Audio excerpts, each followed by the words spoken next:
এমন এক সাধনা, যে সাধনা করে সিদ্ধি লাভ করতে পারলে পিশাচিনী ওই সিদ্ধি লাভ করা ব্যক্তির কানে কানে ফিসফিস করে অন্য যে কোনো মানুষের ভূত ও ভবিষ্যৎ বলে দিতে পারে।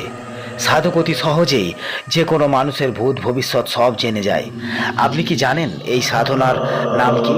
আর যদি না জানেন তাহলে ভিডিওটি অবশ্যই দেখুন, কারণ ভিডিওটি দেখলে কথা দিচ্ছি আপনার গায়ে কাঁটা দেবেই।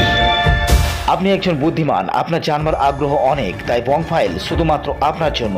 আর বং ফাইল নিয়ে আসে না জানা অনেক রহস্যময় তথ্য, তাই সেগুলো জানবার জন্য এখনই সাবস্ক্রাইব করুন, পাশে থাকা বেল আইকন প্রেস করুন, যাতে বং ফাইলের ভিডিও সবার আগে আপনার কাছে পৌঁছে যায়। আর হ্যাঁ, ভিডিও ভালো লাগলে একটি লাইক ও একটি কমেন্ট করে যাবেন, তাতে আমাদের সঠিকভাবে ভিডিও বানাতে সুবিধা হবে। তো আজকের ভিডিও শুরু করা যাক। যে সাধনার কথা বলছি সেটি হলো কর্ণপিশাচিনী সাধনা। যে সাধনার সমস্যা হচ্ছে, এই পিশাচিনী একবার সাধকের কানে কানে উঠতে শুরু করলে আর থামতে চায় না। এই দেবীকে বশে রাখতে হয়, না হলে এই পিশাচিনী সাধকের মৃত্যুর কারণ হয়ে দাঁড়ায়। এটা এক প্রকার শত্রু দমনকারী সাধনা। এই সাধনায় হয় সিদ্ধি নয় মৃত্যু। সাধারণভাবে এই সাধনা যে কেউ করতে পারে, তবে বেশিরভাগ ক্ষেত্রে অঘরী সম্প্রদায়ের সাধুরা এই সাধনা বেশি করে। বিবাহিত ব্যক্তি বা অন্য কোনো নারীর সাথে সম্পর্ক থাকলে সে এই সাধনা করতে পারে না, কারণ পিশাচিনী অন্য নারীর সাথে সম্পর্ক থাকলে সেই নারীকে হত্যা করতে পারে। এই সাধনা করার সময় কর্ণপিশাচিনী যদি বিরূপ হয়ে যায় তবে সাধকের মৃত্যু অনিবার্য। আর সেক্ষেত্রে সাধকের পেতলোকে স্থান হয়, যাকে দ্বিতীয় নরক বলা হয়। এই সাধনা করার কথা বা কর্ণপিশাচিনীর আগমনের সংবাদ গুপ্ত রাখতে হয়, কেউ যেন জানতে না পারে এই সাধনার ব্যাপারে। এই সাধনা করার সময় বর্জ্য পদার্থ খাওয়ার নিয়ম, অর্থাৎ নিজের মল ও মূত্র খেতে হয় সাধককে। শুধু তাই নয়, নিজের মল মূত্র গোটা শরীরে মেখে উলঙ্গ অবস্থায় বসতে হয় সাধনার আসনে।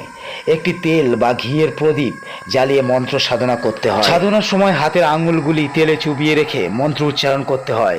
মন্ত্রপাঠ করতে করতে এক সময় উলঙ্গ পিশাচিনী এসে হাজির হয় এবং যৌন কামনায় বশীভূত করে ফেলে সাধককে, এবং সাধক সম্পূর্ণরূপে যৌন ক্রিয়াতে নিমগ্ন হয়ে পড়ে।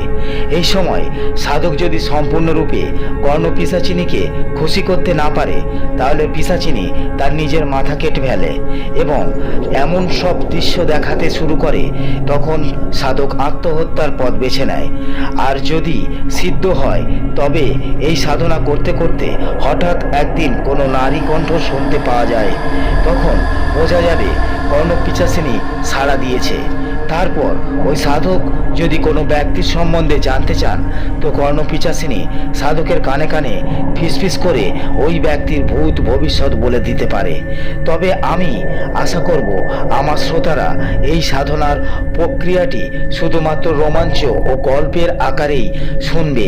তো এই ছিল আজকের ভিডিও। যদি ভিডিও ভালো লাগে তাহলে একটি লাইক ও একটি কমেন্ট করে যাবেন। প্রত্যেক ভিডিওতে আমি সেরা কমেন্ট করা ব্যক্তির নাম উল্লেখ করি। আমার আগের ভিডিওতে সেরা কমেন্ট করা ব্যক্তির নাম সঞ্জু ঘড়ুই।